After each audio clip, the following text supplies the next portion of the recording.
Mám tu pro tebe malý překlep. Ano? Věnujte mi pozornost. Dobře mě poslouchej. Přichystal jsem svojí manželce takové překvapení, ano? Jistě kromě svatební cesty, kterou strávíme v Makutu, protože nic jiného si nemůžu dovolit.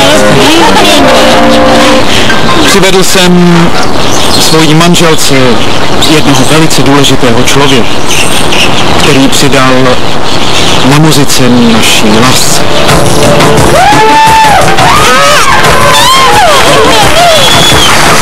Llegó a mis ojos como un ciclón, tu mirada desde el rincón, dejando a su paso un mar de neón, humo y licor.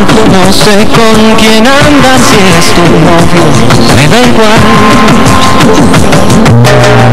Me fui acercando un poco a ti y me dije sin parpadear que bien se le ve el blue jean. Sin pensarlo di un paso más y en las tripas veces me nadaron cuando al fin supe tu nombre.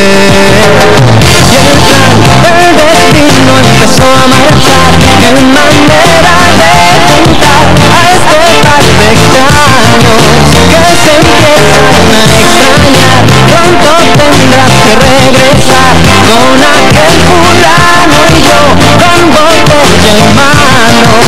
No to může nesmysl. Skončuji s tímhle večírkem hned teď.